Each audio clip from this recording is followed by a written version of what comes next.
The motorsports world is where legends are made, the unthinkable happens, and barriers are broken.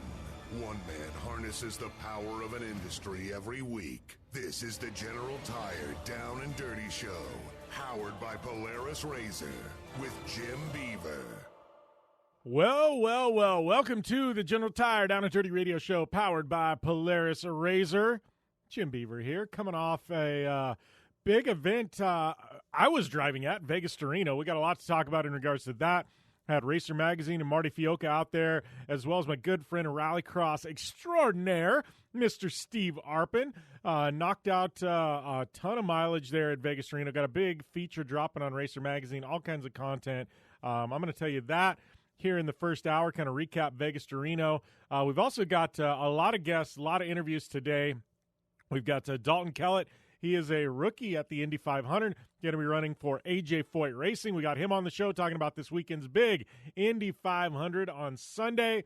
We've also got Tiffany Stone here. She is actually on site at the Smoky Mountain Jeep Invasion in Tennessee. So she's going to call in and tell us, what's on tap for this weekend in her world. We got a massive dose of power rankings with Chris Leone, and then we've also got a good friend of mine, Monster Jam racer, former Monster Jam racer, current Monster Truck racer, Joe Sylvester on the show. And Joe's done everything from, sprint cars, dirt track, off-road trucks, obviously Monster Truck racing. He's won at the Monster Jam level, won the Young Gun shootout there at the Monster Jam World Finals. So great interview. Always fun having Joe Sylvester on the show. So Dalton Kellett, Joe Sylvester, Chris Leone, Tiffany Stone, a lot coming at you. We've also got an open segment in hour number 2. I'm going to dive into some of the motorsports news, but also we're going to be taking some fan questions. You know what that means? Hit me up at Jim Beaver 15 if you want to get your questions answered in the show. If I miss them this week, who knows? Maybe I'll answer them next week. But love getting those fan questions cranked in. So hit me up. It's at Jim Beaver 15 on the Twitter machine, and we will get those cycled into the show. So thanks to everybody who has reached out. Thanks to everybody who is tuning in there on Dan Patrick Radio, Sirius XM Channel 211. Welcome to the show. Sports Byline, American Forces Network, Podcast One, Apple Podcast, DownAndDirtyShow.com, Spotify, Spreaker, anywhere else you listen to the show. Thank you guys. Much appreciated. I know it's funny. Well, I guess I got a story to tell about the show, but we will hit that up here after the break because it is quite funny when you're driving around the entire state of Nevada. So we'll dive into that and a whole lot more. We return here to the General Tire Down and Dirty Radio Show, powered by Polaris RZR. Whether you're looking for a tire that balances high performance responsiveness and traction in wet and light snow conditions, excellent handling and traction in wet and dry conditions, or a summer performance tire designed with a driving enthusiast in mind, General Tire has you covered. From the all-new G-Max RS to the Grabber ATX, no matter what you drive, General Tire will get you where you're going. Learn more at GeneralTire.com. General Tire, cruising with the Down and Dirty Radio Show since 2012. You want extreme performance, reliability, and the most fun you can have on four wheels? The Polaris RZR brings it to you. But you don't need to take my word for it. You can take theirs. I'm Tanner Faust, and I choose the Polaris RZR because it's the most fun you can have with a steering wheel. What's up? I'm Ronnie Renner, and I choose Polaris RZR because it's the sickest, most reliable side-by-side on the planet. What's up, everybody? Heavy D from Diesel Brothers. Listen, I'm on Team RZR because it's hands down the best piece of machinery on the planet. I'm RJ Anderson, and I choose Polaris RZR because it's the most fun, most capable machine. Action sports stars, TV personalities, and some of the best race car drivers in the world all choose Polaris RZR because it's the ultimate combination of power, suspension, agility, and fun. Find out more information on the web at PolarisRZR.com or follow at Polaris RZR on Facebook, Instagram, and Twitter, and use the hashtag RZRLife to share your story. Conditions off the pavement are always changing, so why settle for a light bar that just turns on and off? The Rigid Adapt is a revolutionary new light bar that will automatically select from 8 beam patterns that range from a widespread 90-degree flood to a 15-degree spot based on your vehicle's speed. Try that with your knockoff light bar. A dash-mounted controller allows the user to toggle between adaptive mode. beam patterns, and RGBW accent lighting. With Adapt, it's easier than ever to own the night. Looking to have some fun on four wheels? Dirtfish Rally School has you covered. Packing as much adrenaline and adventure as you can handle into high-performance all-wheel drive and rear-wheel drive Subaru rally cars is where the fun begins at Dirtfish. Just 30 minutes outside of Seattle in Snoqualmie, you'll get a chance to train up to 3 full days with some of the country's best instructors and be put through the high-octane rush of rally on mud, dirt, and tarmac. Get started today and call 425-888-7715 or visit us online at dirtfish.com and use code 911 for a 15% discount. When looking for a new wheel for your off-road vehicle, car, truck, or UTV, the choice is easy. You choose what the pros use. Rob McCachran, Keegan Kincaid, and myself, Jim Beaver, all exclusively use Vision Wheel, whether we're dominating Baja, taking the cup at Crandon, or shredding UTVs. Vision Wheel's trend-setting designs and durability will set you apart from the competition and your friends. Check out visionwheel.com or at Vision Wheel on social media to learn more. Like what you hear? Catch all the back episodes of the Down and Dirty Radio Show on Apple Podcast, and be sure to rate, review, and subscribe. Welcome back to the General Tire Down and Dirty Radio Show, powered by Polaris RZR. I want to give a shout-out before we get rolling here, though, to good partners there at iRacing. You know, people stuck at home right now. A lot of people are watching racing on TV, no fans in attendance. Maybe a race car driver and some of your events got canceled. You know what? Get in the game with iRacing. And if you use the coupon code PR-Jim Beaver, it's going to get you a massive, massive 50% off when you sign up for the service. And trust me, man, iRacing, a whole hell of a lot of fun. And we got some events coming up later this year. So maybe something we can get you guys involved in. But you got to get into iRacing first. You want to race virtually? Race some of the best tracks in the world. iRacing.com. They got you handled. PR-Jim Beaver gets you 50% off. And so that being said, yes, I was out racing this past weekend at Vegas to Reno. And this is one of my favorite races of the year. I call it an adventure race. It's a desert race, but it's an adventure race. There's not many where you're driving across the entire state of Nevada or any entire state, and obviously East Coast listeners, we're not talking driving across Rhode Island or Connecticut. We're talking about massive states, huge states, 500 miles from one end to the other. They actually changed the start on this one, and I got to tell you, I've been racing for 20 years. It's hard to even say that. But I've been racing for 20 years, and this was absolutely the most brutal 50-mile start to a desert race I have ever seen. Literally, we're sitting there, my co-driver and I, Josh, and we're sitting there, and I'm sitting there with a wheel, and, we pull up, and they got these Christmas trees, almost like drag racing, right, where it goes red, green. When it goes green, boom, you're gone. You're shot out of a cannon. So we're sitting there, we pull up the start line, and we know, all right, we got 30 seconds before we go, and I'm looking at Josh. I go, can you see that Christmas tree over there? He goes, no. I said, well, I know where it's supposed to be, dude, but I don't see the lights. And he goes, me neither. I go, I hope they give us some kind of signal when it's time to go, because the dust was that bad, even at the start line. So I look over at Donald, who is race director for Best in the Desert, and he's letting everybody go off the line. And he kind of gives me a thumbs up, and I mash the gas. And then about 2 seconds later, we go by where the Christmas tree was supposed to be at, and I kind of see a glimpse of green. I'm like, all right, I didn't jump the start here. But I think that pretty much sums up the first 50 miles of the race. It was that brutal. Like, legitimately, we started, and we got some videos we're going to post. It goes right into a wall of dust. Literally, first 50 miles, couldn't see anything. The ruts were ridiculous in the silt beds. It was total silt beds. Literally, the bottom of our car was just dragging in the silt. And everybody's like, why didn't you get out of the ruts? Well, yeah, we did most of the time. But when you're going through a rock garden, you can't, because you're going to destroy the car, rip arms off going through the rocks. So you can't ride the ruts. You can't do anything. You got to stay in the ruts. And when I mean ride the ruts, I mean you get one tire on the middle rut, or in the middle hump in the road, and then one outside of it, and allows you to, kind of straddle the deep ruts, right? Well, you can't do that in certain spots with the boulders on the outside, so we were forced to run in the ruts, and they were so deep from the trophy trucks going through, and, their massive 40-inch tires just chewed it all up, where the bottom of our car was just dragging through the silt like crazy, and you could just hear it crunch, creak, crack, crunch. You just hear the stuff just barreling under the car, and there's all these boulders that are stuck in the silt that you don't see, and Man, it was gnarly. I didn't see anything for the first 50 miles. Out of the first 50 miles, kind of loosened up a little bit, but still miserable. And then about mile 100, after the first pit, well, the second pit, the first time we had to actually change and take gas, that's when things kind of loosened up. We were actually able to get racy. But the first 50 miles, brutal heat. I mean, it was 110 degrees.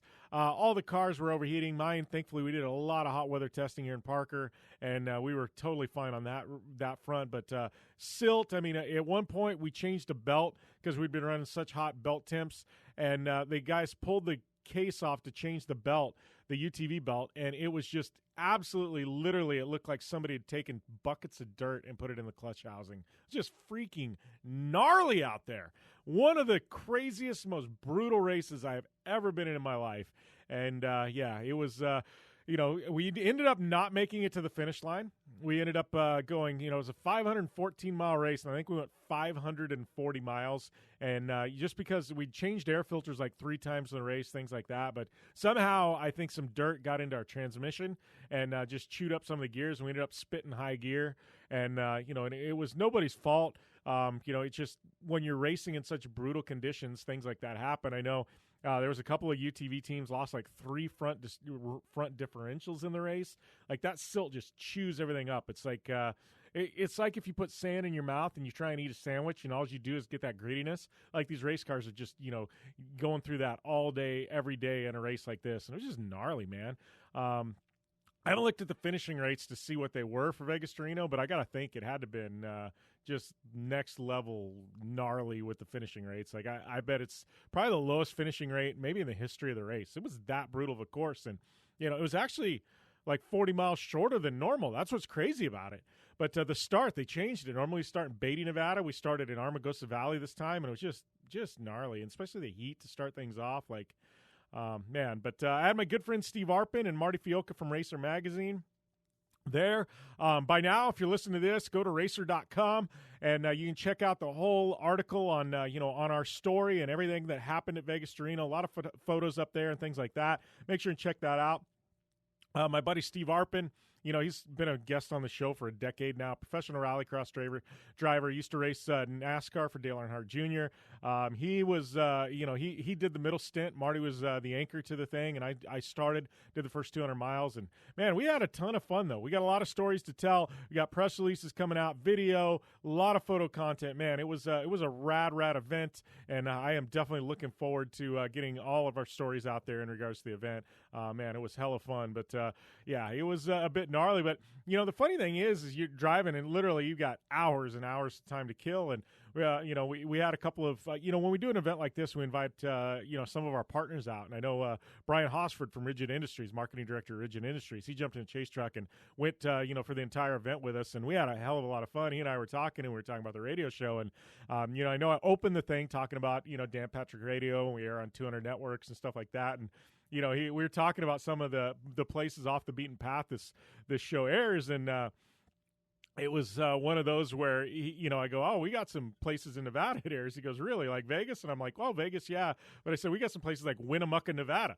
And he's like, really? He's like, you ought to give him a shout out on the show. And I was like, I am. So yes, if you are tuning in and you're one of our listeners in Winnemucca, Nevada, thank you guys for the continued support of the show. We thought about you at Vegas to Reno. We had a hell of a lot of fun. And yes, you actually got talked about during Vegas to Reno. So big shout out to all of our listeners in Winnemucca, Nevada. If you are, man, hit me up at JimBeaver15 on Twitter. And if you can prove that you're from Winnemucca, Nevada, and you are a listener to the show, I'll tell you what, I will mail you a swag pack. If you can prove you're from Winnemucca, Nevada. We had some special team shirts made up just for Vegas to Reno, and I will mail one of those out to you, maybe in some stickers too. But we will get a swag pack to our listeners in Winnemucca, Nevada sent out if you can prove you're from Winnemucca on social media. So, or DM me on Instagram or tag me on Instagram, whatever. If I see it, we will send you a swag pack. So shout out to our listeners in Winnemucca. And I think I just wanted to say Winnemucca on air, but lots of fun at Vegas to Reno regardless, man. It was gnarly. I know my good friend Bryce Menzies, Polaris RZR, teammate over there, he ended up taking the overall victory. Man, making it, 2 in a row for Bryce, almost 3 in a row. I know he lost it like with 5 miles to go 3 years ago, and Man, it's been Bryce has been on point ever since then. But back-to-back Vegas to Reno wins. I know Phil Blurton ended up winning in the UTV division. My boy Mitch Guthrie leading the whole way, and then 5 miles from the finish ended up having a flat tire, and Blurton got around. I think that's Blurton's 4th straight Vegas to Reno win, which is insane. And I know he races for a different UTV manufacturer, but I got to tip the cap to you, Phil, man. You are one hell of a driver, and congrats. That was that victory did not come easy. But we got a whole lot more Vegas to Reno to talk about today, that's for sure. We're going to dive into that and some news. Hit me up at JimBeaver15 if you got some questions for me, and we will return here to the General Tire Down and Dirty Radio Show, powered by Polaris RZR. Your life demands a tire that provides durability, comfort, and performance, and that's what General Tire delivers for you. From the all-season grip of the Grabber UHP to the comfort and on-road manners of the Grabber HTS to the durability and off-road traction of the Grabber AT2, General has a tire that will help get you where you need to go. So let us take you on your next big adventure. Tweet us at General Tire, hashtag anywhere is possible, because with General Tire, anywhere is possible. Don't just shred your way through any off-road rugged terrain. Get into gear with GSP XTV and let us redefine your adventure. The GSP advantage of quality and performance sets a standard for UTV axles. We strive to provide premium ATV and UTV axles to keep you shreddy ready. Kick up some dirt and get in the driver's seat with GSP XTV. With over 35 years of experience, drive with a company you can trust. Drive with GSP. For more information, please visit us at gspxtv.com today. You're listening to the Down and Dirty Radio Show, powered by Polaris RZR. All killer and no filler. Welcome back to the General Tire Down and Dirty Radio Show, powered by Polaris RZR. I'd like to welcome IndyCar driver for AJ Foyt Racing and official qualifier into the Indianapolis 500 this weekend, Dalton Kellett. Welcome to the show, my friend. Thanks for having me, Jim. Appreciate it. Yeah, so I guess first off, I got to ask, I mean, we're going to throw a lot at you here in the next 15 minutes, but, man, qualifying into the Indy 500, I mean, this has been kind of a weird year. How has the month of August been? I mean, this is kind of, like, to me, this is everything that we've ever known about IndyCar and Indy 500. Everything has been thrown up into a blender, and somehow, you know, we find ourselves, and you're qualified into the Indy 500. So I guess that's a good thing, right? That's definitely a good thing. You know, this is my rookie year. I'm ecstatic that we're getting to start P24 for the number 41 K-Line Insulators USA car. And you know, like you said, it's been a weird year. It's a shame. It's very sad that we won't have the fans on site, because they're a huge part of what makes this event what it is. But obviously, for everyone's safety and public health, we have to do what we have to do. And, you know, it really hit me when I first walked into Gasoline Alley on a practice day and seeing the stands empty and realizing that's what it's going to look like on race day. So, you know, this year is really kind of up on its head in terms of what we're used to, but we still get to race. So that's the silver lining. Yeah, that's definitely the silver lining. And, you know, how has it been? I know a lot of the other drivers this year have, you know, obviously they've actually got to do some ovals and things like that between Iowa, Texas. I know you are kind of concentrating on mostly road courses this year. You know, Indy is kind of one of the exceptions. How is it for you? I mean, obviously you've been behind the wheel of an Indy car this year, but, you know, Indy kind of being thrown to the wolves with a big one kind of right out of the box for you as far as ovals go. How's that been? You know, it's a big challenge to come here for your first oval race in an IndyCar, to be in Indianapolis Motor Speedway and, you know, get up to speed quickly. And in rookie orientation, we struggled a little bit in the third stage, just getting past that 215 mark. We started the car pretty conservative, and we had lots of understeer in it, which is kind of what you want for a rookie, you know, first timer. But then I think we kind of got a little behind the eight ball once the temperatures came up and it got tough. But yeah, it's definitely a challenge without having that oval experience earlier in the year. But I'm lucky that I've been around here in the Indy Lights car before. Yeah, that was going to be my next question. I know last year I believe you finished fifth. I mean, what's the biggest difference in going to Indianapolis Motor Speedway other than the other than the sheer speed of things, you know, and the transition from Indy Lights to the full IndyCar series? I mean, you know, what are the biggest differences? Obviously, you know, there's a lot. Like you said, you've got the experience, you've raced there, you know what the track, you know, the ins and outs of the track. But what's the biggest stepping stone there? You know, is it just the sheer G-forces and speed from Indy Lights to IndyCar series? Well, I think the big stepping stone is kind of how fast the balance can shift during the corners. The outright speed, you always get the question, what's it like to drive 230 plus miles an hour? It's like, well, we don't have a speedometer on our steering wheel, so we don't really know. It's like you're more referencing your average speed for the lap. So, but the thing with the Indy car, especially in traffic, is that the margin, the kind of window to keep the front under you when you're in the aero wash is a lot tighter, and you have to be a little more precise with where you position the car. So that's kind of the difficulty of the races that I've done this year. This is probably the least physical track because there's not, you're not braking and accelerating and like the everything that you're doing on a road course. And having that in Indy Lights experience is definitely a big advantage. And this is probably one of my better tracks. I've got three third places and the fifth last year, and then actually a pole in 2018 in the Lights car. Yeah. Well, and how is it? I mean, you're moving into AJ Foyt Racing, and you've got a legend. I mean, a legend of IndyCar. You know what I mean? A guy that's won at the Indy 500 and Tony Kanaan. I mean, how's that been having him under the same banner and having a guy like that where if you do have questions, you've got his access to him, who is like you said, he knows Indy, the Indy 500 Indianapolis Motor Speedway in and out. Yeah, when I first joined up with the AJ Foyt team and doing off-season testing at COTA first, and then Sebring, AJ was there, and I hadn't met him yet. I had met Larry a bunch of times. He does most of the day-to-day running. That's Larry Foyt, AJ's son. So I was kind of didn't know what to expect meeting Super Techs, and you hear all the stories and everything. But he's actually been very encouraging, very adamant that it's a step-by-step process at Indy, and the track can get away from you really quick, so you have to really kind of walk before you can run. And no, it's been great having that experience on the timing stand to help out the learning process. Yeah.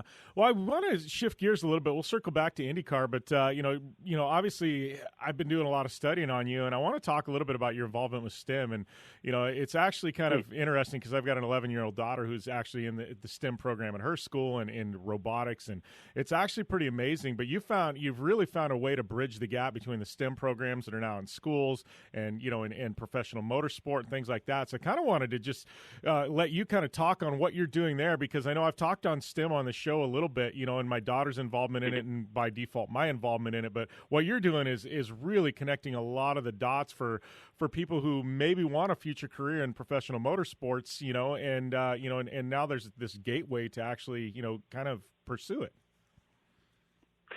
So yeah, it's a great topic, and it's something that I'm really passionate about. And kind of to give the background is that I have an engineering degree, and that to me is sort of was always kind of the backup plan for racing, but I also believe that, as an athlete, since I have this platform, that I can promote something that I believe in, and I strongly believe in helping to get kids into STEM careers and STEM education. And most recently, I've been working with 1080 Education and the International STEM League as their brand ambassador. And what that program is basically it's a project-based learning extracurricular STEM activity where teams of middle through high school students design and build and work on 18th scale RC cars, and they have to, they start with kind of the same base package for all the teams, but then they can make their own parts and 3D print A-arms and make wheels and body work, and they have to do actual engineering work.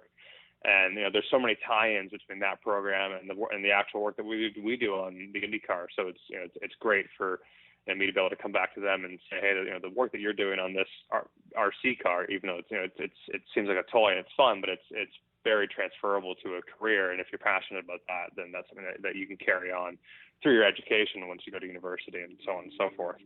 So that's kind of the program that I work with. And then obviously with COVID and the quarantine, most of those teams aren't actually competing. And the way it works is there's they have a few hundred teams in the U.S. They're involved in schools in China, India, moving into Canada, and normally they bring the top teams to a world finals, basically at a university in the U.S. But this year, obviously, we're kind of transitioning to an e-learning platform, and we've got some stuff in the works that we're going to be rolling out in the fall. That's really exciting with some simulation and trying to do some online stuff. So it's going to be really fun. Yeah, well, and I think it's It's really kind of amazing, and I think there was a lot of these things, like you had said, in process, kind of coming into 2020, and I feel like even with iRacing, and you're talking about STEM and some of the virtual learning, and I feel like if there's a such thing as a positive from this whole pandemic, I feel like there's a lot of this, these type of programs that now actually are even more important, because people are actually able to still do them and be involved with them, you know what I mean, even though, everything else is going on in the outside world. So I don't know. It's just something that I've been noticing. I saw you were really involved in STEM, and I know it's done for my daughter and the kids in her school, and it's just been amazing, man. So, just me as a dad going, hey, keep up the work, Dalton, Yeah, thank you very much. No, I think having a project that you're working on outside of school, especially in a team atmosphere, I think these kind of programs, the extracurricular STEM stuff, I think that's a great way for kids to learn, because it's fun and it's classwork as well. Yeah, for sure. So let's circle back and let's talk Indy 500. I mean, the big one's coming up this weekend. Obviously, you are starting, P24. What are you looking at in the race? I mean, obviously, we got a big week ahead of us. It's a little bit different. I think some of the big festivities around, the Indy 500, obviously, with fans, those kind of been canceled. But what's the week look like for you? And then, come race day, what's it going to take to start P24 and push your way towards the front? Yeah, so basically all week, as it's a bit different this year. So we're going to be, the media day and all that is more transition to, like an online thing, Zoom calls and doing telephone interviews like this. And leading up to the race, we're going to, be at the track working with the engineers, with the team. Kind of, we got to make some setup decisions as far as our, overall direction for the race. Final practice on Friday, car base. We have a couple hours to tighten up our pit stops and do some practice there, get me and the guys all gelling and working well in pit lane, and test a couple options on the car setup side, make a decision there on what we want to do. And come race day, I think what we've seen in the longer kind of pack running that we've had this week in practice is that it's pretty tough to pass when you're on, especially as the tires wear. So especially that first stint, I think is going to be I'm making a prediction, so we'll see how it goes next week. But I'm thinking it'll be kind of processional, and then once tires start to wear and people are on different pit cycles, we'll see some action. So it'll be basically maximizing in and out laps, and then when you have fresh tires, being able to pass and get by guys. That's how we're going to move forward. Yeah. How has the weather been? I know, when Indy immediately, they said we're going to run it in August, a lot of people worried about, temps and heat and things like that. I know, obviously we've got this whole new aero screen and things like that. How's the heat been so far there, inside the cockpit? I mean, obviously I know they've done a lot of work on the cooling systems and things like that to actually get you driver some airflow and things like that. How's that been? Has it affected you at all? This race is actually, not race, but the testing we've done so far has actually been the coolest it's been in the car this year, even though the temps are pretty high. Although when we raced here earlier in the year for the GP, I think it was actually hotter than it is now. So I think we're getting a little bit lucky on the weather, that it's not too hot. But at the speeds that we're going, the cooling and the vents pump so much air through the cockpit that the temperature isn't as much of a factor as it is on the road course, where you're slowing down and going as slow as 60, 50 miles an hour. It's those moments when you're going slow and you don't have the air flowing through the cockpit when the temperatures really spike. So it actually hasn't been that bad. Yeah. Well, Dalton, I appreciate you taking the time. We're up against a time break, my friend, but good luck this weekend. We'll definitely be tuned in, watching you. It's a little weird for me. It's going to be the first, I think, Indy 500 I'm not on site in about 5 years. So this is it's a bit of a weird one for me, but I will definitely be tuned in and pulling for you guys. Thank you. Well, we'll be missing you this year, but hopefully we'll see you there next year. Absolutely. Wouldn't miss it, man. Well, thanks a lot, Dalton. Appreciate you taking the time to call on the show. And we'll be back with more after this on the General Tire Down and Dirty Radio Show, powered by Polaris RZR. I'm Polaris rider Jim Beaver. I race trophy trucks professionally, host a Down and Dirty radio show, and also travel the country announcing motorsports events. I've seen it all, and trust me, I've done most of it. So when it comes time to relax on the weekend, nothing is better than taking time with my family in our RZR vehicles. They've got the reliability I need to just pick up and go explore the desert, dunes, or trail, and have the capability to attack even the harshest terrain. If you're looking for some of the most reliable and safest, and hands down most capable off-road machines in the world, look no further than than Polaris and their award-winning lineup of RZR vehicles. Whether you want your daughter to experience off-road driving for the first time in a RZR 170 like me, take the entire family out in a RZR XP4 1000 on the weekend, or shred the desert and dunes in the all-new RZR XP 1000 Fox Edition, Polaris has you handled. Take my advice and join me and some of the best drivers in the world by driving a Polaris RZR. Check out the full Polaris RZR lineup at Polaris.com or follow them on Facebook, Instagram, and Twitter at Polaris RZR. Your life demands a tire that provides durability, comfort, and performance, and that's what General Tire delivers for you. From the all-season grip of the Grabber UHP to the comfort and on-road manners of the Grabber HTS to the durability and off-road traction of the Grabber AT2, General has a tire that will help get you where you need to go. So let us take you on your next big adventure. Tweet us at General Tire, hashtag anywhere is possible, because with General Tire, anywhere is possible.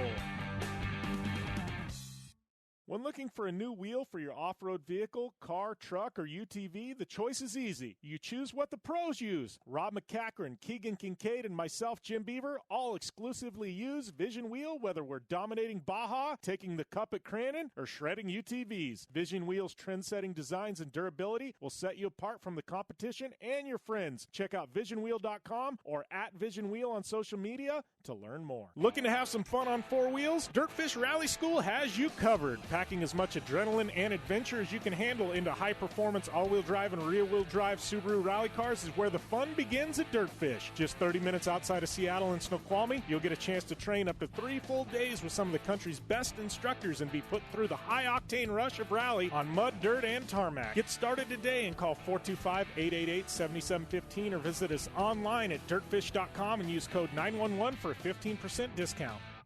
Life is all about sound. The sound of sports, the sound of the racetrack, and the sound of your vehicle. Don't drive around listening to this. Drive around listening to the sound of performance. Gibson Performance. Gibson Performance Exhaust is the company who can turn this into this. Remember that life is all about sound, and Gibson Exhaust is the sound of performance. Check out your next catback exhaust system, headers, muffler, or UTV exhaust at GibsonPerformance.com and get more power and more sound. Like what you hear? Catch all the back episodes of the Down and Dirty Radio Show on Apple Podcast, and be sure to rate, review, and subscribe. Welcome back to the General Tire Down and Dirty Radio Show, powered by Polaris RZR. I'd like to welcome my good friend Joe Sylvester to the show. Man, it's been a minute, Joe, but what the hell's happening, buddy? Yeah, Jim, it's glad and good to be back, man. It has been a little while. It's been quite a few years since I've been on the show, and I know you've grown, you've blossomed on your podcast and really grown, and we've done the same thing over here, gone from monster trucks to short course off-road to late models to sprint cars to back to monster trucks again. I know. I feel like you're coming full circle, man, with the monster trucks. Like it's like it's got this thing that just keeps pulling you back in. Like, not that you've wanted to get away, but you go and do these other opportunities, and I feel like somehow, some way, like all roads lead back to monster trucks for you. Yeah, that's really kind of been it. I always told people it's a lot like the mafia. Once you're in for life when you're in monster trucks, you know? Just when you think you're out, they pull you back in. So, no, man, I got out in 2013. I started doing it back in 2006. I was 21 years old. And, you know, I spent my entire 20s out on the road monster truck, and I did 2 Guinness World Record jumps. I won the Young Gun Shootout for Monster Jam in Las Vegas at the World Finals, and kind of as of 2013, kind of had felt like I had done everything that I set out to do in the sport, and, you know, set my sights on a short course off-road racing career. And about a year into that, quickly ran out of money. And so I started to pursue other dirt track racing ventures on a much more regional and local scale with late models. And then I got into sprint car race in the past few years, and did pretty well with it. I really enjoyed it, had a lot of fun. Sprint cars are definitely intense, but I always still kind of had one foot in monster trucks. I was flying in, driving for other teams. I drove Gas Monkey Garage. I drove Zombie Hunter with El Toro Loco. And I got to travel the entire world doing that, being a flying driver. So it was a really cool experience. It was a great opportunity. And after a few years of being out of it, I realized that this is where I belong. This is what I really enjoy doing. I enjoy going out and putting on a show for people. And as of last year, I decided to partner up with a good friend and long-time mentor of mine, Gary Bauer. We formed Sylvester Bauer Racing and fired the whole monster truck enterprise back up again. And we unveiled the truck at SEMA last year, the new Bad Habit Relapse, and started on what was looking to be a very promising season this year that came to an abrupt halt back in March. Yeah, I know, and that's when you and I kind of started chatting again, because World pretty much came to an end in March. There's a couple months there where literally nothing was going on, and kind of esports took off. You did a bit of sim racing too. I know you jumped in and did some of our events and stuff like that. Was sim racing something that you picked up during the pandemic, or was that something like you've always kind of dabbled in, or was that something totally fresh for you? I actually, when I started racing sprint cars a few years ago, I actually picked up. I started to look into iRacing a little bit because I wanted to do something to kind of keep the hand-eye coordination sharp during the off season, so that I was fresh going back in the sprint car in the springtime. And I called a guy to build me a gaming computer, and he saw who I was and kind of saw my social media following. He's like, "Hey, man, I will sponsor you and give you all this stuff. You just put my name on your race car." So I got this top-notch gaming computer and this big 3-screen setup that wraps around me, and I kind of fabricated my own rig setup out of one of my old racing seats and everything. And before you knew it, I was iRacing, and I did it for a little while, just like I said, in the off season to kind of keep the skill sharp for sprint car racing. And then when I got back into monster trucks about a year ago, it literally has been collecting dust. So when the time came to start digging into esports a little bit more, and when you provided an opportunity for us to actually go and do that on a pretty large scale with television coverage and everything, I was all about it, because I still had sponsors that, that I needed to please. I needed to get their name out there. We weren't doing any monster truck shows. The world was kind of, like you said, it was stopped for a little while, and our only outlet with fans and to promote our partners was esports. So I jumped into it full force. We did your series a little bit. We did a couple other ones. Even did a virtual series of my Outlaw Monster Truck Drags, which was a tour that I just had planned on starting this year. Our first event was supposed to be on the 4th of July. Obviously, it had to get canceled.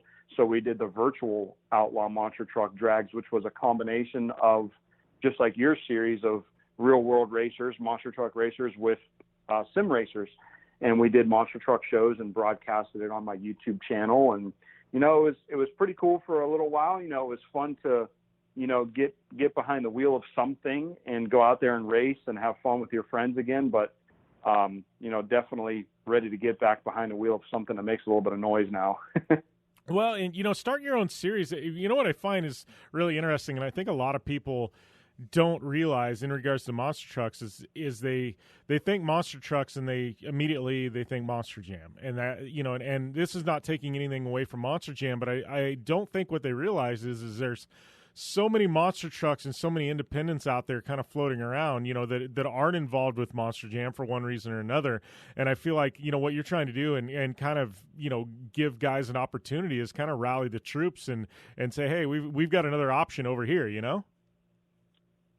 Yeah, you're exactly right. One thing that I learned when I stepped away from the sport for a few years, looking from the outside in, and as I get a little bit older here and realized that the abuse I put on my body is, I'm not going to be able to drive forever. And even if I could, just driving and having one truck is not a very good way to try to make a living. So I started looking at the promotion side of things. What can I do to not only kind of give myself a future as in the industry, a sustainable, to be able to build a sustainable living, but what can I do to also give back to the sport that I love, to give back to the industry that I love, and what can I do something kind of different? So that's where the idea came about to start the Outlaw Monster Truck Drags, which now moving into 2021, we're planning on more events. We did one event this year with no fans. It's on Fight TV. You can download all 3 rounds individually, and actually starting tomorrow, Friday. Tomorrow's Thursday. Like I said, I don't even know what the hell day it is.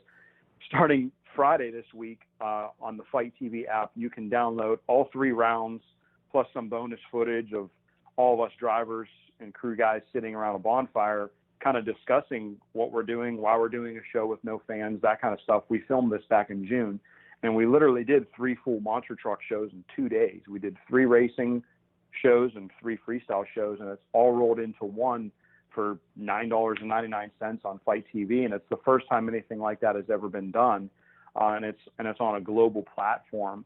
So I didn't just kind of sit on my hands and throw in the towel and say, well, I guess we're going to have to wait another year to start the Outlaw Drags. I decided to build a partnership with Fight TV and go the pay-per-view route. So it kind of gives people something to do, something to watch during this time when not very many live shows are going on. But, the Outlaw Drags it's exactly that. It's outlaw. It's different from what other promoters are doing. It's different from what Monster Jam is doing. It's got a different feel, a different vibe, a different image.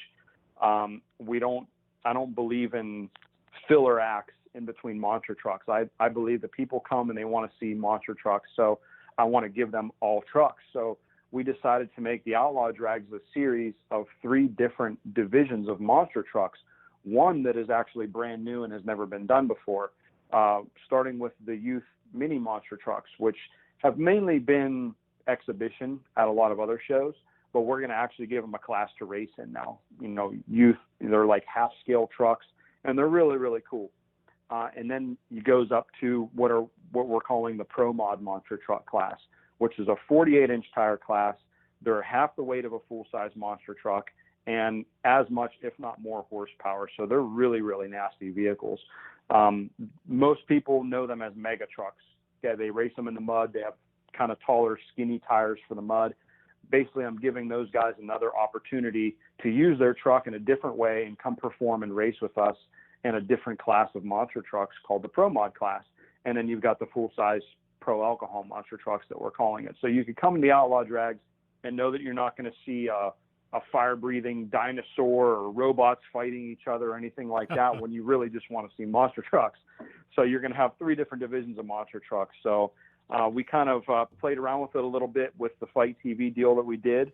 And going into next year, we've got a lot of big plans for it. Yeah, I call that all killer, no filler, where it's all the stuff you want to see and it's none of the garbage that gets tacked on that nobody really cares about. But you actually had Medusa, right? She was involved with the Fight TV broadcast, right? Wasn't she one of the hosts? Yeah, she was. She was the main host. And, we just thought it was a great fit because obviously Fight TV is new to motorsports. We're literally, I think, the 2nd or the 3rd event ever on Fight in the motorsports category.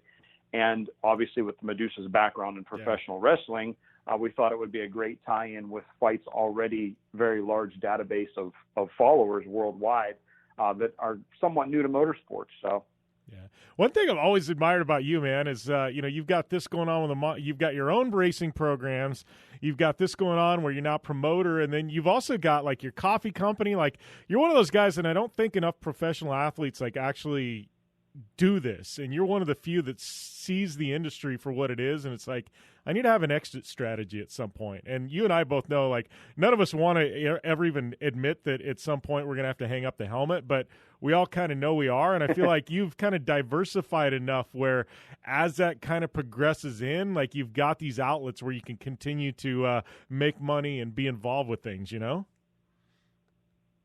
Yeah, I definitely have my hands in a lot of stuff. High Octane Coffee has been my business for going on 4 years now. And we've got 2 locations in Ohio. One of them is a franchise. One of them is mine. My girlfriend, Gabby, runs my store. I'm seldom there. She's there all the time. She runs the place for me. I go in when I actually roast the coffee personally in-house and supply our both of our stores. Plus we ship online at gethighoctanecoffee.com. We ship your coffee free, no shipping charges. And it's roasted fresh. So I wanted to kind of give the motorsports culture a different option for coffee. My travels around the world, there's a constant variable, and that was caffeine. Just keeping crazy hours, living out of airports and truck stops and hotels, and performing into crazy hours of the night.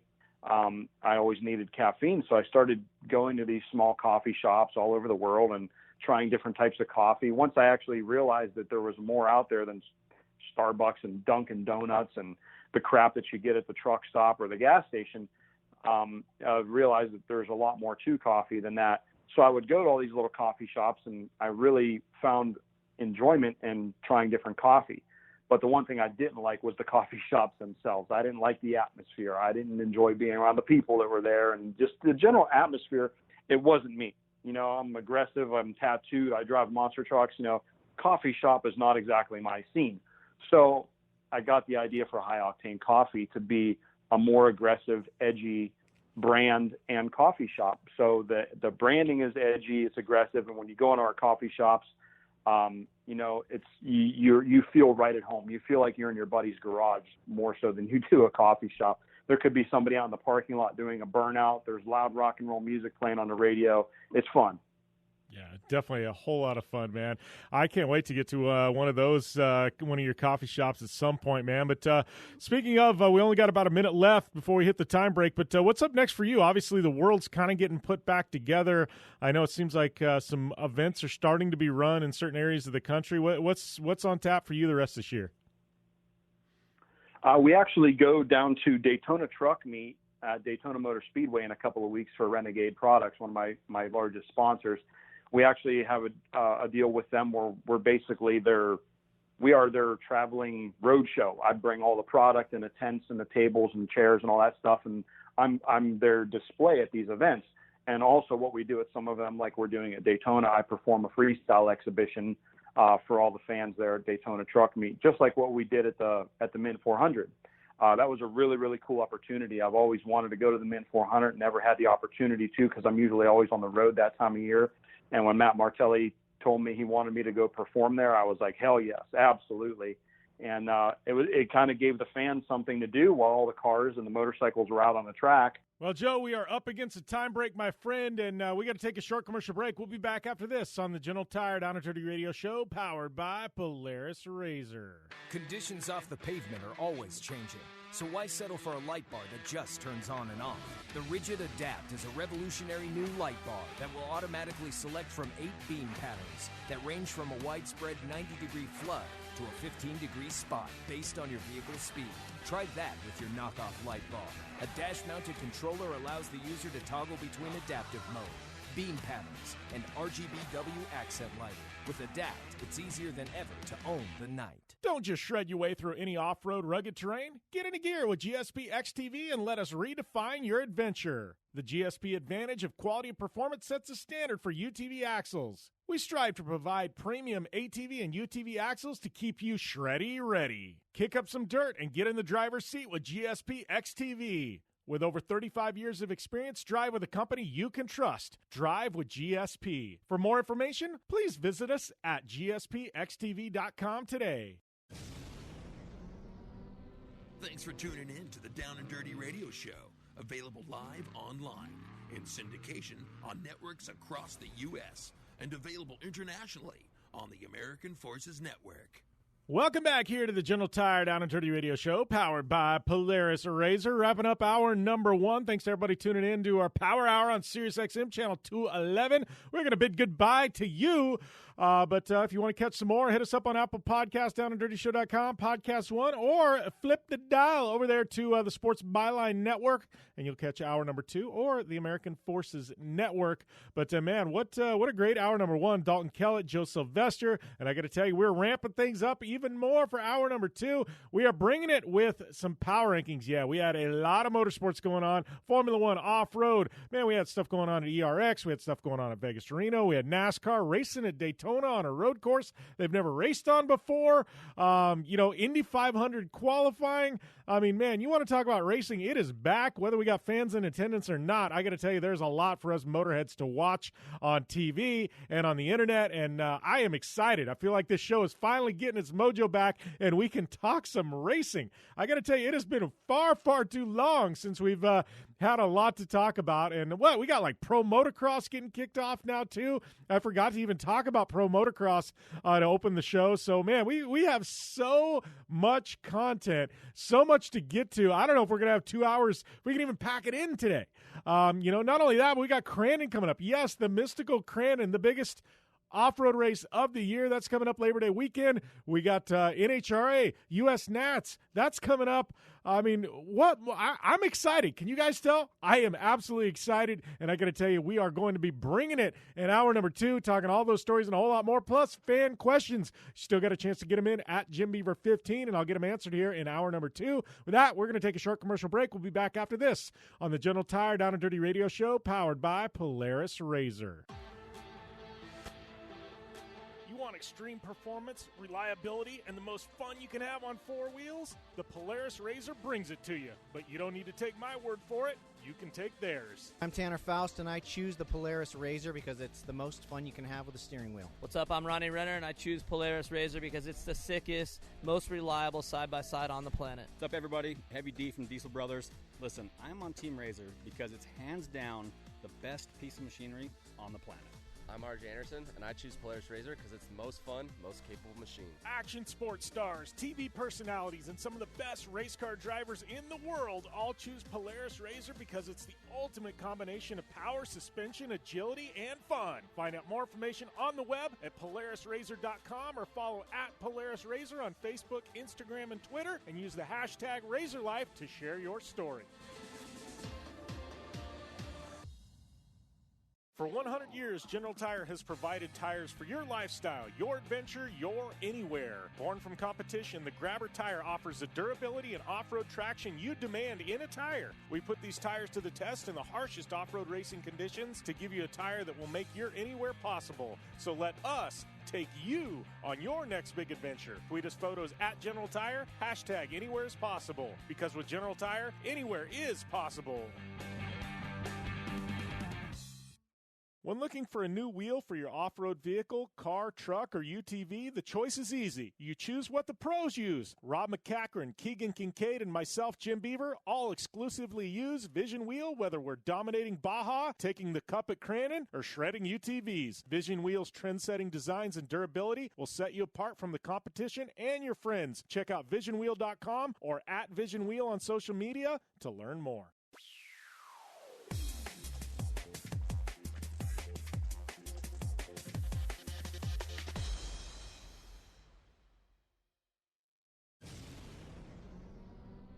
Thanks for tuning in to the Down and Dirty Radio Show, available live online, in syndication on networks across the U.S., and available internationally on the American Forces Network. Welcome back to the General Tire Down and Dirty Radio Show, powered by Polaris RZR. Hour number 2. It is upon us, and we got a lot to come at you, a lot to cover, just a whole lot of everything here in hour number 2. Opening things up, this next segment's going to be some fan questions, and I'm going to go through the news. It's kind of going to be a merger of sorts between the two, but if you got any fan questions, hit me up at JimBeaver15. We'll get them slid into the show, and love to get those answered for you guys. And, there's some really good stuff cranking. I know we've had some massive news out of Formula One recently, World of Rally, cancellations on some events, and X Games getting kind of a weird vibe coming out of X Games on the future, and at least due to COVID-19. So we got a lot to talk about here in hour number 2. Once again, it's at JimBeaver15. Do want to mention, normally we'd be doing a Dirtfish Rally report in this segment.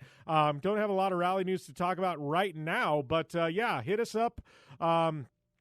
Hit us up if you got any rally questions, and we will definitely get those cycled in here in the next segment. But speaking of Dirtfish, I was up there in June. Obviously, I think you guys saw that I had Mia Chapman up there with me.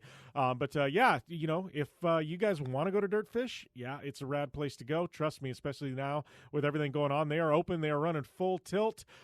Use the coupon code JimBeaver15. JimBeaver15. That is going to get you 15% off all classes at Dirtfish Rally School. And trust me, you start talking about 3-day advanced classes, that's going to save you a ton of money at JimBeaver15. And that'll get you 15% off up there at Dirtfish Rally School. And with that being said, I don't know. I'm kind of wondering where you guys want me to go in this next segment, man. I mean, we've got a lot of IndyCar to talk about, Indy 500. Obviously, we've got off-road. I mean, we got a lot to talk about coming out of ERX. And the massive, massive weekend that CJ Greaves had. I mean, record-breaking weekend for CJ Greaves. Not only that, but, Vegas to Reno.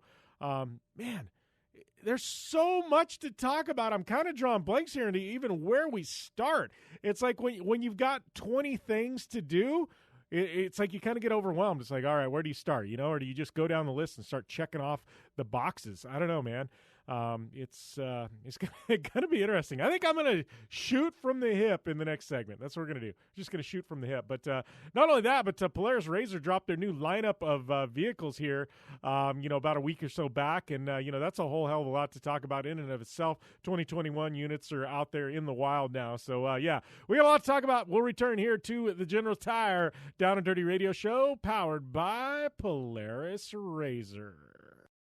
I'm Polaris rider Jim Beaver. I race trophy trucks professionally, host a Down and Dirty radio show, and also travel the country announcing motorsports events. I've seen it all, and trust me, I've done most of it, so when it comes time to relax on the weekend, nothing is better than taking time with my family in our RZR vehicles. They've got the reliability I need to just pick up and go explore the desert, dunes, or trail, and have the capability to attack even the harshest terrain. If you're looking for some of the most reliable and safest, and hands down most capable off-road machines in the world, look no further than Polaris and their award-winning lineup of RZR vehicles. Whether you want your daughter to experience off-road driving for the first time in a RZR 170 like me, take the entire family out in a RZR XP4 1000 on the weekend, or shred the desert and dunes in the all-new RZR XP 1000 Fox Edition, Polaris has you handled. Take my advice and join me and some of the best drivers in the world by driving a Polaris RZR. Check out the full Polaris RZR lineup at Polaris.com or follow them on Facebook, Instagram, and Twitter at Polaris RZR.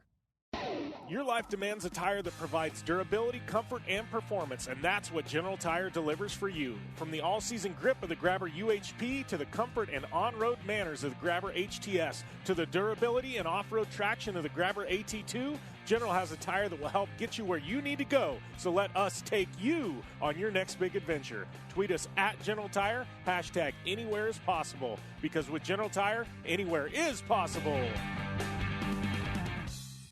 When looking for a new wheel for your off-road vehicle, car, truck, or UTV, the choice is easy. You choose what the pros use. Rob McCachran, Keegan Kincaid, and myself, Jim Beaver, all exclusively use Vision Wheel, whether we're dominating Baja, taking the cup at Crandon, or shredding UTVs. Vision Wheel's trend-setting designs and durability will set you apart from the competition and your friends. Check out visionwheel.com or at Vision Wheel on social media to learn more. Looking to have some fun on four wheels? Dirtfish Rally School has you covered. Packing as much adrenaline and adventure as you can handle into high-performance all-wheel drive and rear-wheel drive Subaru rally cars is where the fun begins at Dirtfish. Just 30 minutes outside of Seattle and Snoqualmie, you'll get a chance to train up to 3 full days with some of the country's best instructors and be put through the high-octane rush of rally on mud, dirt, and tarmac. Get started today and call 425-888-7715 or visit us online at dirtfish.com and use code 911 for a 15% discount.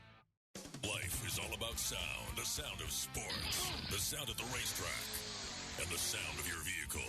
Don't drive around listening to this. Drive around listening to the sound of performance. Gibson Performance. Gibson Performance Exhaust is the company who can turn this into this. Remember that life is all about sound, and Gibson Exhaust is the sound of performance. Check out your next catback exhaust system, headers, muffler, or UTV exhaust at GibsonPerformance.com and get more power and more sound. Like what you hear? Catch all the back episodes of the Down and Dirty Radio Show on Apple Podcast, and be sure to rate, review, and subscribe. Welcome back to the General Tire Down and Dirty Radio Show, powered by Polaris RZR, and we got a lot of stuff to talk about here in this next segment. I know coming up after this, we got Chris Leone with Power Rankings, we got Tiffany Stone, but I guess I want to lead with, I guess this might have been a good one to run by Tiffany Stone, but she's got when she calls in later today, but I'll jump the gun with this thing a little bit. But so Jeep, obviously, we've been talking about Broncos a lot on this show. Obviously, it's huge. I'm an off-road guy. Broncos coming out. You know, we've been talking about it. I've got a pre-order in for one, right? I'm so sold on the damn Bronco, I slap my money down, you know? So I'm not all fluff over here on radio. I'm actually real deal here, Bronco fan, you know? But Jeep, I think the Jeep community, I think they're sweating bullets a little bit. I think there's a little bit of nerves going on from the Jeep community.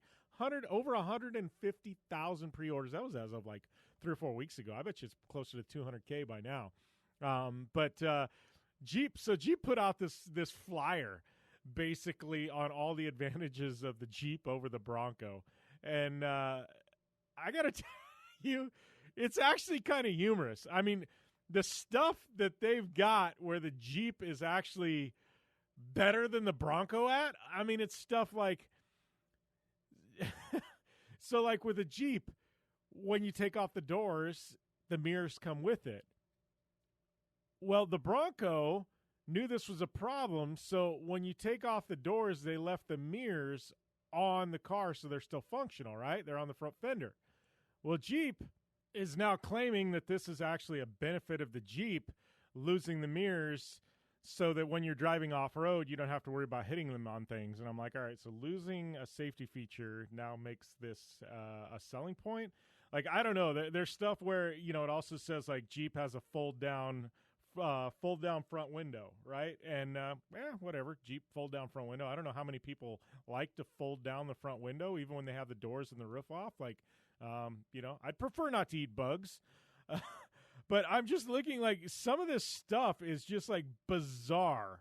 You know, off-road gearing, yeah, Bronco's got it with their crawl ratio, but the overall ratio on a Jeep, like, it's pretty nitpicky stuff like Jeep's found. Like, you can really tell if you read this. Jalopnik's got a full article, and then Bronco 6G's got something on it, too. It's a big Facebook group that's got all things Bronco. But, man, everybody's butchering this thing, picking it apart. You can tell it's like paranoia on Jeep's part, and they were just completely scraping and scratching by. And I'm one of those, like, I'm a Jeep fan, too.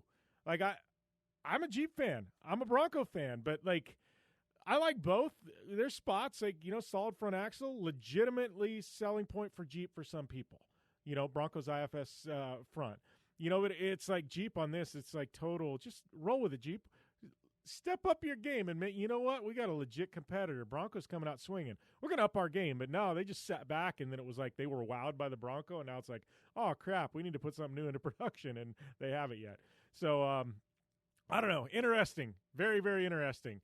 So, yeah, that's going on in regards to the Bronco versus Jeep thing. But I don't know. I would love to hear you guys chime in and let me know who's a Bronco fan, who's a Jeep fan. You team Bronco, you team Jeep. That actually probably ought to be some shirts we ought to produce. Team Bronco, team Jeep.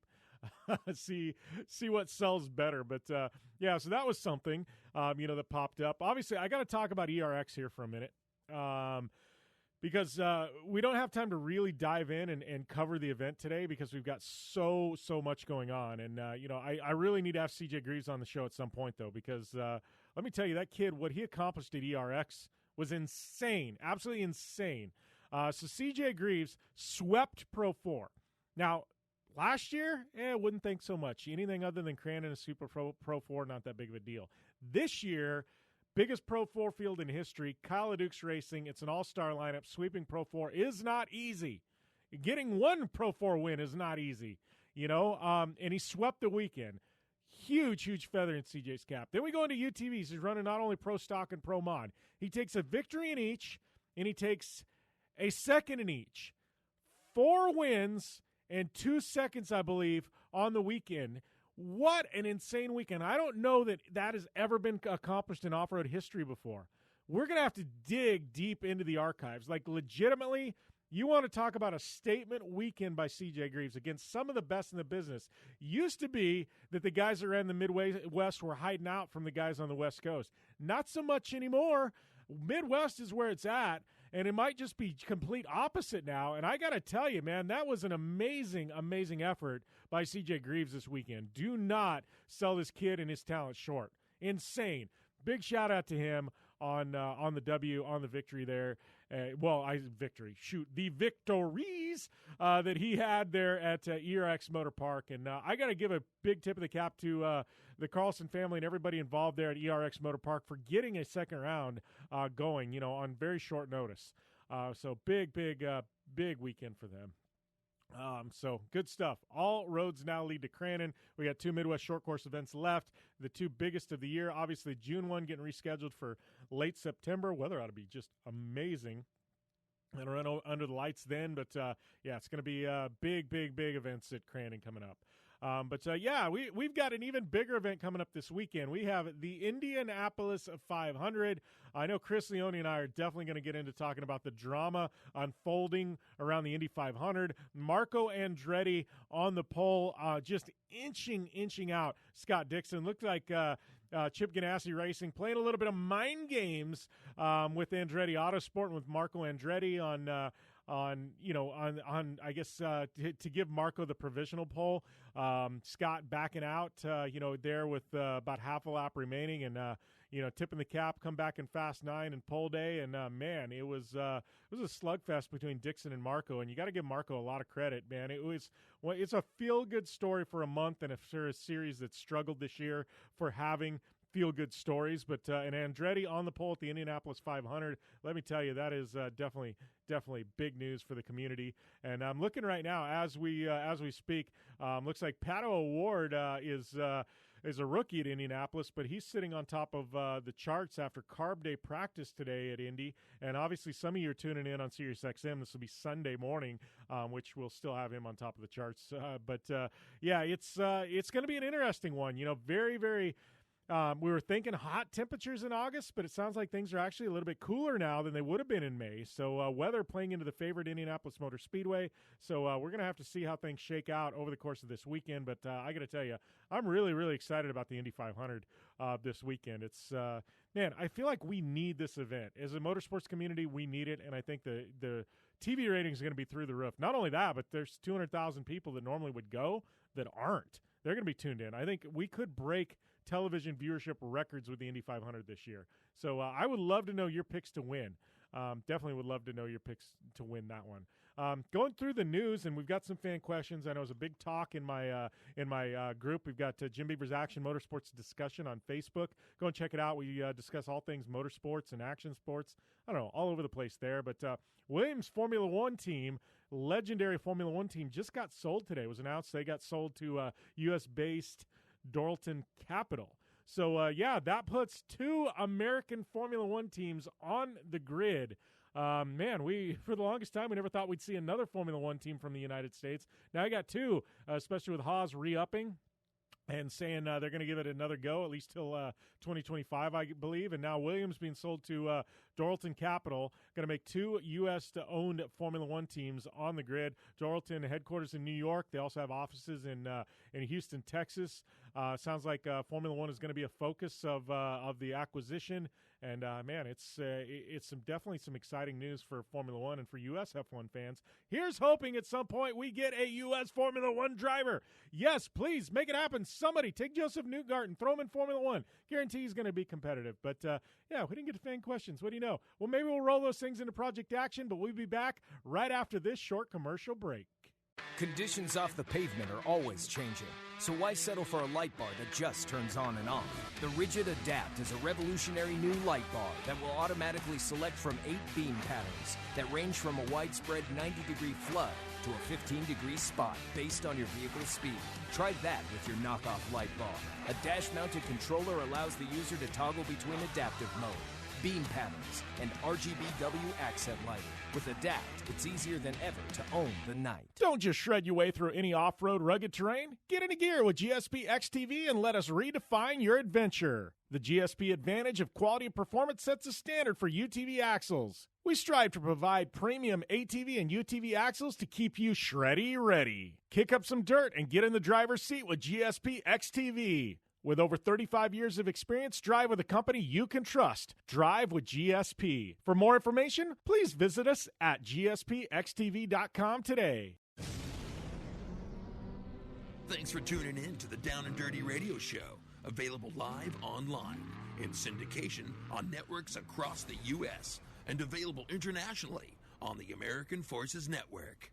Welcome back to the General Tire Down and Dirty Radio Show, powered by Polaris RZR. It is Power Rankings time, and we got one segment today because we got such a big show. We're going to try and cram it all in, but I'd like to welcome my media director, Chris Leone, to the show. And, Chris, it kind of sucks for us because the 1 week we need to blow through everything. We had Indy 500 qualifying, we had Vegas to Reno, we had ERX, we had NASCAR. We had stuff all over the place, and it's like, man, this is the 1 week we probably should have taken, a couple of segments, but we got to get it all knocked out in one today. So I guess let's get rolling here, buddy.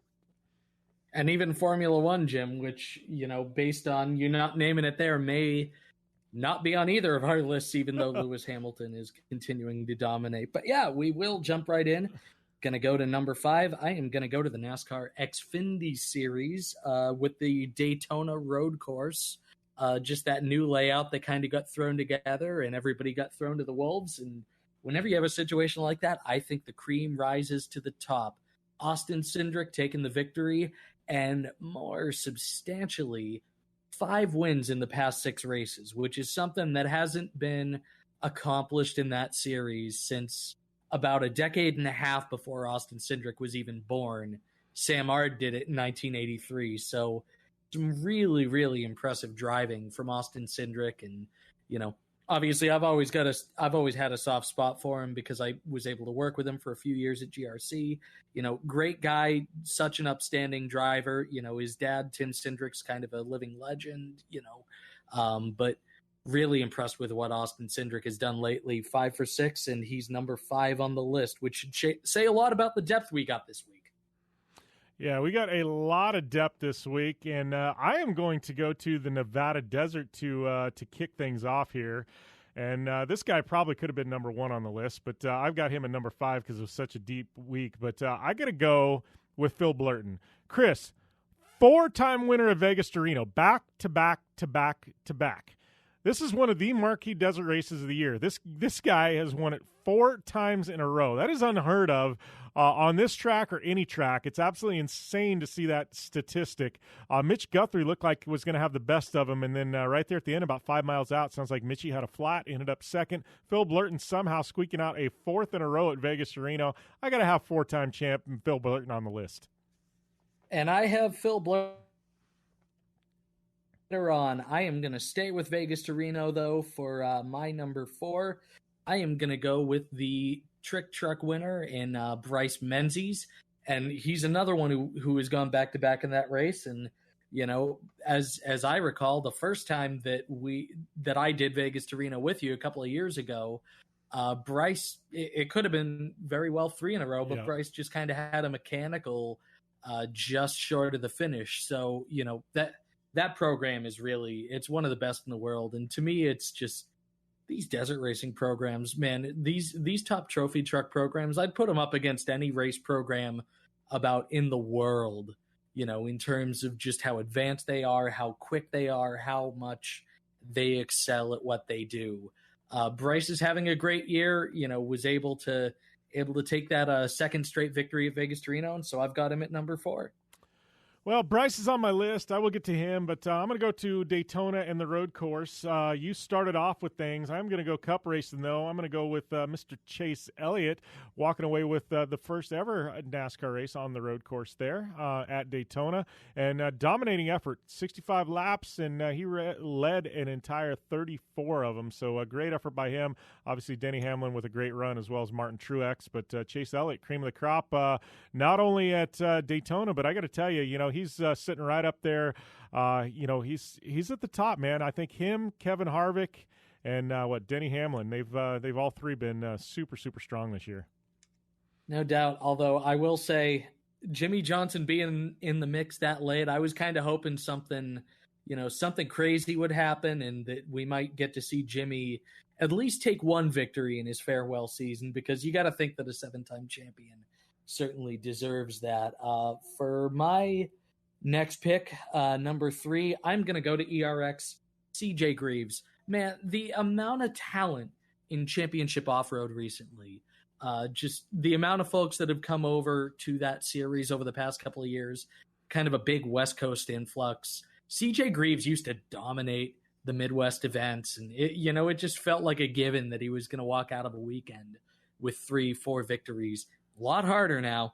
Still took 4 in the second ERX weekend. And not only that, swept the Pro 4 races. Statement made, because Kyle LeDuc came in, started kicking everybody's butt. And then CJ comes out and says, no, not so fast. This is still my turf. Is able to take the sweep in the second ERX weekend the same way that Kyle LeDuc had taken the sweep in the first one, and then adds 1 victory in each of the pro side-by-side classes for good measure. So good weekend for CJ. Yeah, and I will get to CJ Greaves on my list, Chris, but I'm going to shift gears back to the Nevada desert, and I'm going to go with Mr. Bryce Menzies, B-Money Bryce. Back-to-back Vegas to Reno victories, and as you had said, he was about 5 miles short of making it the trifecta a couple of years ago.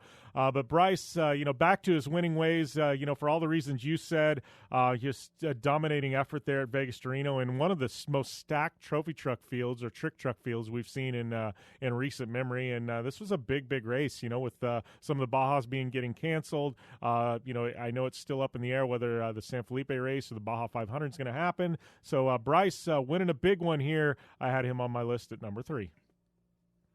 For sure. And I'm going to go back to Vegas to Reno as well. We both had both winners on our lists, and this is where I'm dropping Phil Blurton at number 2. Having kind of come into the world of UTV racing through you and your race programs, I understand just how deep of a class that is. I mean, UTV Turbo, man, we've talked about this. I mean, you want to compare it to, say, an IndyCar race where you've got, 20-something vehicles, and UTV Turbo will frequently, reliably will have 40 to 50 entries. I think there was in the 60s for Vegas to Reno, if not real close. Being able to score even just a top 20, top 25 finish in a field that's that stacked, that's kind of equivalent to like a top 10 finish, or even depending on the series, could even be like a top 5, it's just such a deep field. So for anybody to go 4 times in a row at the longest point-to-point race in the United States, that's kind of hard for me to underrate. So Phil Blurton is my number 2. Yeah, Phil, I'm not going to argue with him at your number 2, and I think you're not going to argue with who I've got at number 2. I am moving back to ERX, and I've got Mr. CJ Greaves at number 2 on my list, Chris. Same reasons you said, sweeping Pro 4, taking a victory and a second place in Pro Mod, a victory and a second place in Pro Stock, 4 victories on the weekend, 6 podiums. I mean, that's about as dominating effort as you can have. And like you said, that Midwest field is absolutely stacked now. There is no easy race. And CJ Greaves, I had to have him listed at number 2, which brings us to number 1. And I'm wondering if we may have the same guy sitting on top of the heap. Which would be really funny considering the fact that we are looking at, look how many different people we had to choose from. I mean, each of us only picked one Cup driver or one NASCAR driver, even though Sheldon Creed and Michael Self also scored victories. We've only gone to ERX for one name, even though, names like Ryan Beat and Andrew Carlson also took victories. But I'm going to Indianapolis, and I am going to the winner of the Fast 9 shootout, and I am wondering if the Andretti curse is just a month of May thing, because Marco Andretti seemed to be the guy who we all thought he was 15 years ago when he almost won the Indy 500 on his first try. And I made the pick on this week's iRacing Downshift. I said it's Marco's year. I said he's going to win it.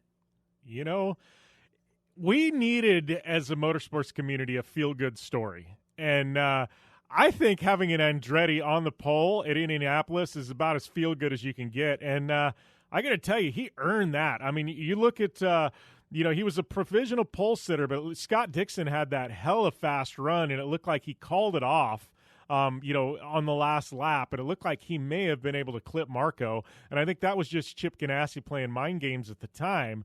So going into the Fast 9, everybody thought, Scott Dixon probably was going to get it. And Dixon damn near did, but Marco Andretti, scraping it by the thinnest of margins, taking the pole. And this is a guy that, we haven't heard a whole hell of a lot from him in quite a while. And, I'm a big Andretti Autosport fan. They've been great to the show, but I don't think anybody going into this weekend had Marco Andretti picked to, be on the pole. And for him to do it, I mean, an Andretti on the pole at Indianapolis, I don't care if you're Roger Penske or Chip Ganassi, everybody's thinking the same thing. This is good for the sport. It's a feel-good story. They're all going to bring their A game come race day, but I don't think anybody is disappointed that Marco's on the pole.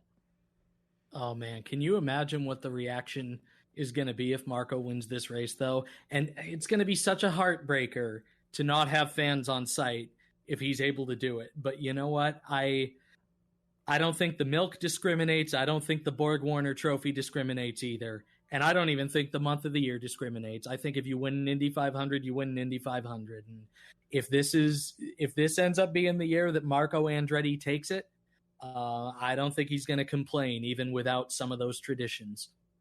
Yeah, and it's funny. I've read articles now that Michael, some statements from him, some statements from Mario. Like, that entire family right now is just ecstatic, and good for Marco. What a way to rejuvenate your career, because a lot of people had cast him aside and he, and had him as an also-ran, and let's face it, at certain times he probably has been, but oh man, Marco Andretti is back, and like you said, I think he's got his mojo, Chris. He's got his swagger, and I think you're putting smart money on Marco Andretti to win this race. That guy, he's riding. I mean, he is riding a wave of emotions right now, and you gotta know he is coming to fight come Sunday. Oh man, like we both said, I mean, what a moment that would be. So. Yeah, I don't think we got any arguments with one another about who was number one after the past week. But, you're not supposed to root if you're a journalist. You're not supposed to root if you've got different interests. But, if you're rooting for the sport as a whole, it's hard to make a better, it's hard to dream up a better story than Andretti winning at Indy. And in a year that's been tough for motorsport as a whole with the pandemic, I mean, obviously a year that's been tough for everybody in the world for a plethora of reasons as a whole, I don't think there's a much better possible story than that. So, here's to an exciting race on Sunday, and we'll see who takes it home. Yeah, absolutely. And with that, we'll be back after this on the General Tire Down and Dirty Radio Show, powered by Polaris RZR. Whether you're looking for a tire that balances high-performance responsiveness and traction in wet and light snow conditions, excellent handling and traction in wet and dry conditions, or a summer performance tire designed with the driving enthusiast in mind, General Tire has you covered. From the all-new G-Max RS to the Grabber ATX, no matter what you drive, General Tire will get you where you're going. Learn more at GeneralTire.com. General Tire, cruising with the Down and Dirty Radio Show since 2012. Looking to have some fun on four wheels? Dirtfish Rally School has you covered. Packing as much adrenaline and adventure as you can handle into high-performance all-wheel drive and rear-wheel drive Subaru rally cars is where the fun begins at Dirtfish. Just 30 minutes outside of Seattle in Snoqualmie, you'll get a chance to train up to 3 full days with some of the country's best instructors and be put through the high-octane rush of rally on mud, dirt, and tarmac. Get started today and call 425-888-7715 or visit us online at dirtfish.com and use code 911 for a 15% discount. You're listening to the Down and Dirty Radio Show, powered by Polaris RZR. All killer and no filler.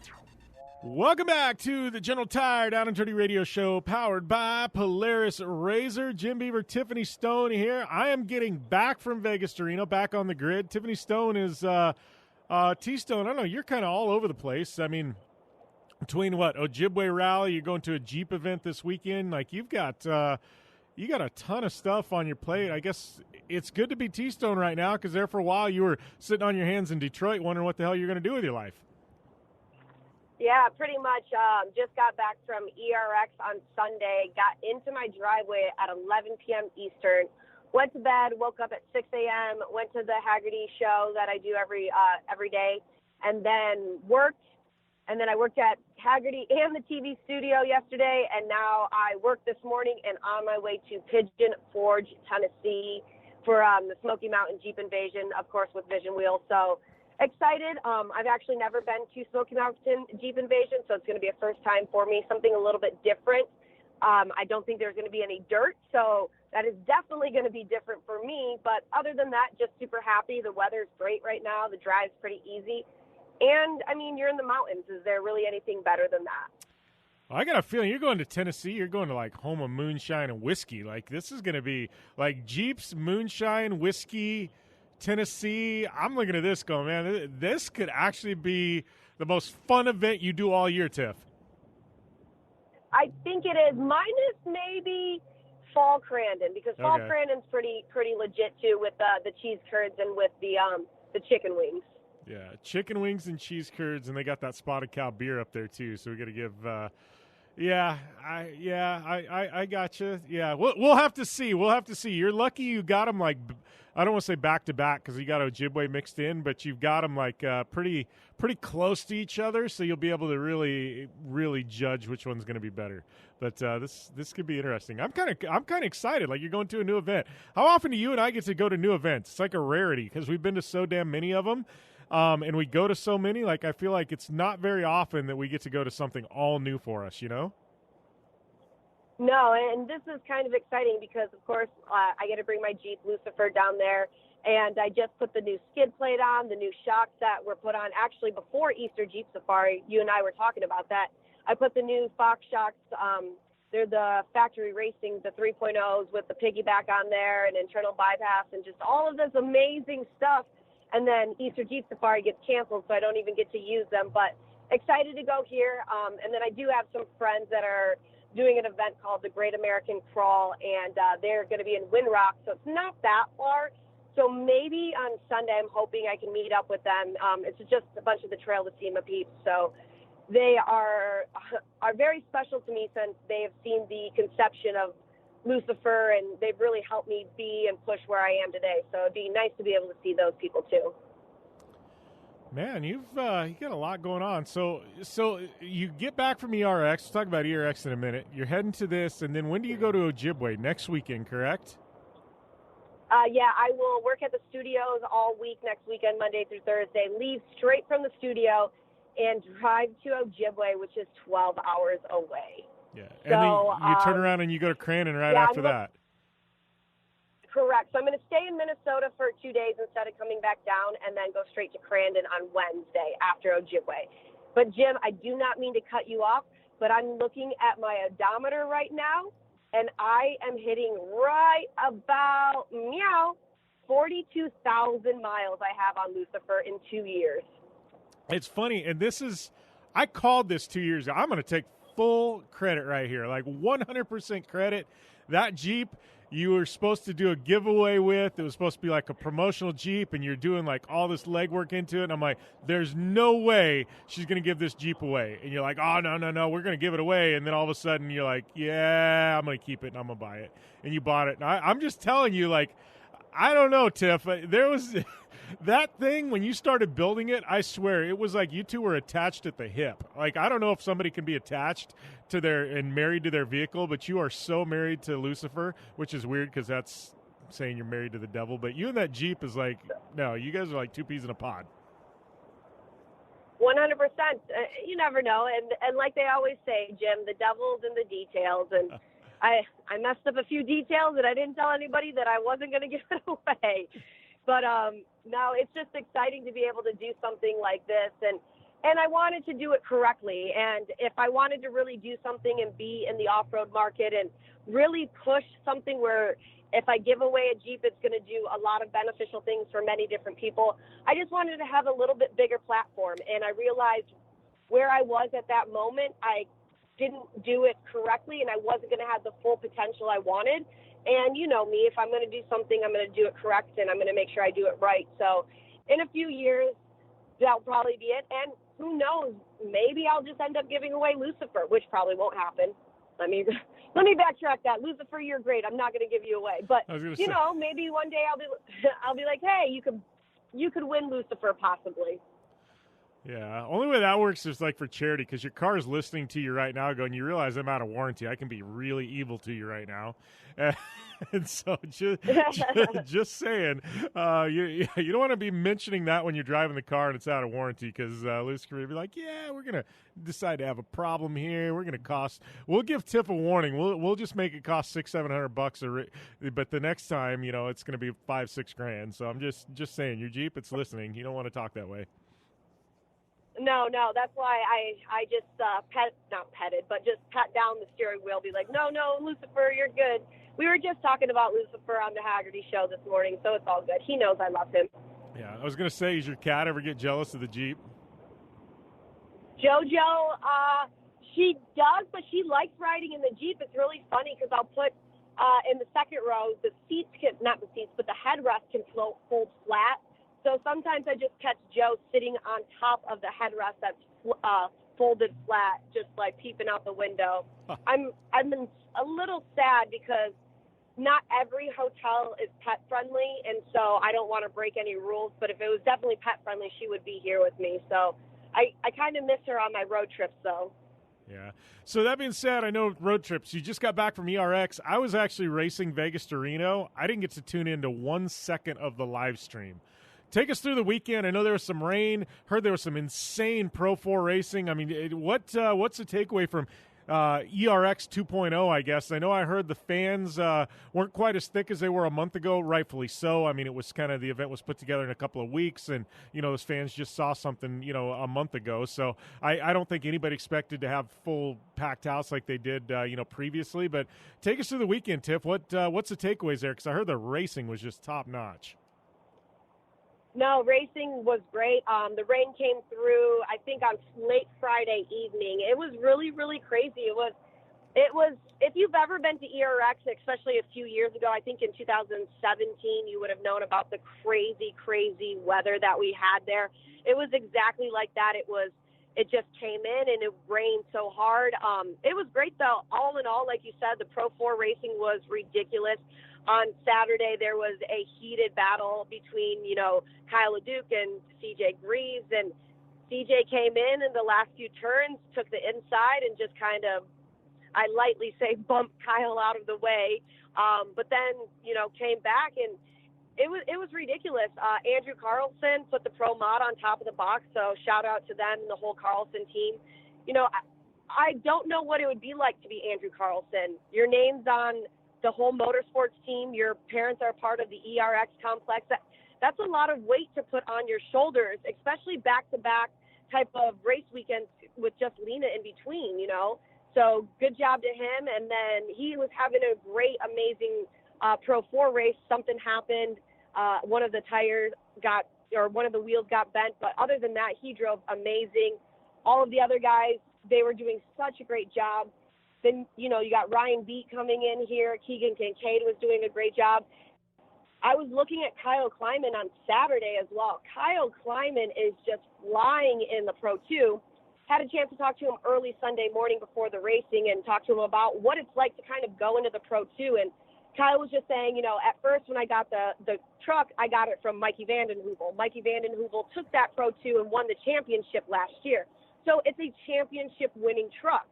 However, Mikey likes to put the shifter on the left side, and Kyle's not used to that because usually it's on the right. But Kyle said when he got that truck from Mikey, he wanted to just learn how to drive a Pro 2 without changing too much from it. And I think that's what he did in the first few rounds. But then going into round 5 here at ERX, he just dominated. I feel like he was 30, maybe 40 seconds ahead of the next Pro 2 right behind him. He just had a great race on Saturday, and it's really cool to watch that guy just get flawless at everything. So, hats off to Kyle Kleiman, too. And everybody was just, it was good racing, I'm really excited to go to Crandon because that's when some of the West Coast guys come out. And I know some of the West Coast guys have been saying, come out to the Midwest. It's really easy to beat these guys. That's not the case with a lot of the Midwest guys. And I think that maybe the West Coast might have a run for their money, especially because the field is just getting better and better and better. Yeah, field is field's getting insane. Like you said, West Coast guys, it was always, you go slum it in the Midwest type of thing. Nah, that's not the case anymore. Almost sometimes I think it's the flip opposite. You know what I mean? Where West Coast guys are laying it up, running on the West Coast. They're scared to go to the Midwest now. It's kind of weird how we've seen this industry shift in the last couple of years, but it is what it is right now. It's quite interesting anyways. But speaking of Crandon, that's going to be a whole lot of fun. I know we're working on a lot of projects. You and I will both be on the live stream for Cup Sunday, helping call the action, I believe, with Ralph Shaheen, legend there. And, we got this little volleyball tournament we're supposed to be a part of. I'm kind of really excited and nervous about that one, Tiff. No, I'm super excited. I was actually talking to Catherine Kincaid, Keegan's wife, about it. She was child-free this past weekend, so she was like, Tiffany, I just want you to hang out. She's like, I don't care what we do, but I don't have to worry about any little children. So her and I were talking about it. I think she's going to get some more locals together. Of course, Todd Robinson from Vision keeps telling everybody we got ringers, which I hope he's not claiming that I'm the ringer for it, because I don't know. I'm competitive. I'm very, very competitive when it comes to volleyball and sports in general, but I'm just waiting to see this because if Todd's telling everybody we got ringers, we better win because I do not see the Crandon crowd letting that go if they just smoke us. Like, I don't see that happening at all. Well, here's a question. Who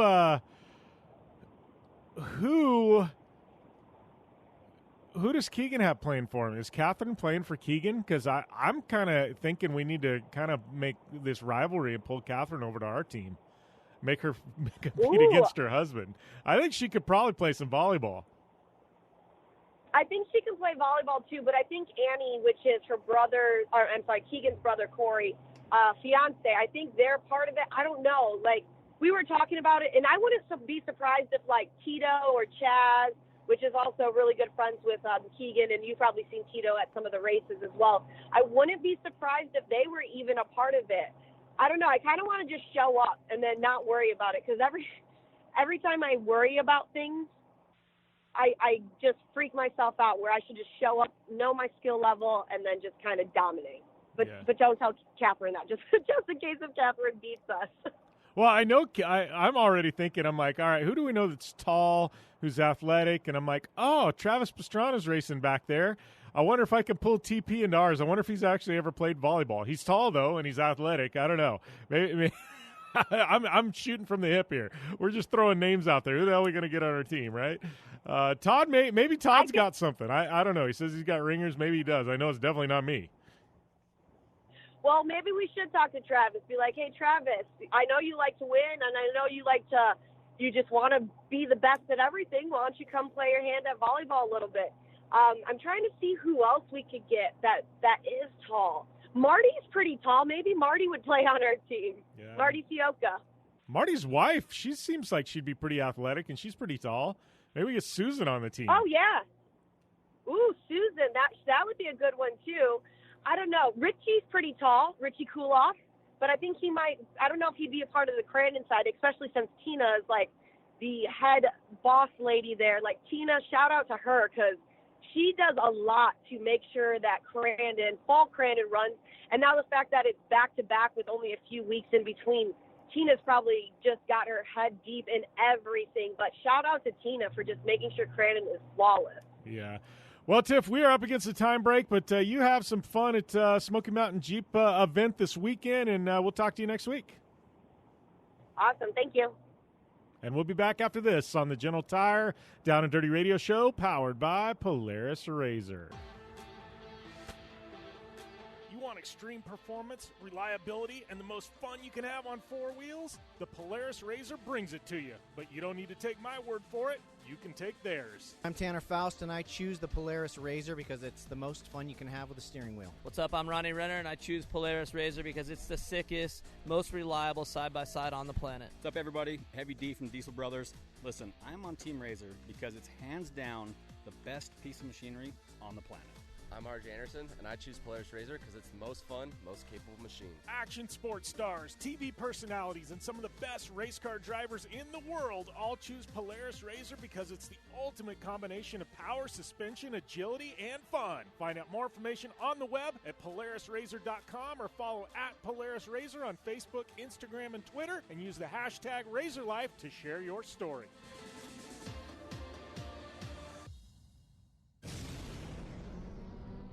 Thanks for tuning in to the Down and Dirty Radio Show, available live online, in syndication on networks across the U.S., and available internationally on the American Forces Network. Welcome back here to the General Tire Down and Dirty Radio Show, powered by Polaris RZR. Time to wrap things up with another edition of your favorite motorsports radio show.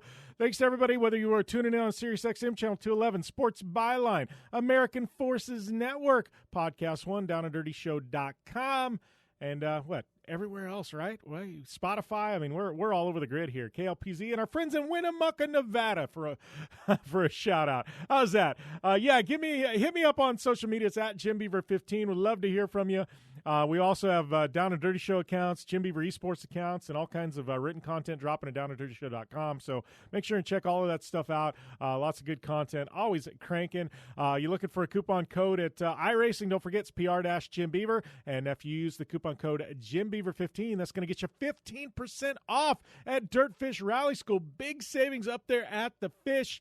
I'm going to be tuned into the Indy 500, probably live tweeting this weekend, so make sure and join me. And don't forget, go over to racer.com if you're listening to this right now, and be sure and check out that feature that Marty Fioca did on us in our campaign there at Vegas to Reno. I got to tell you, great piece of written content, really show you what goes on behind the scenes at the longest off-road race in the United States.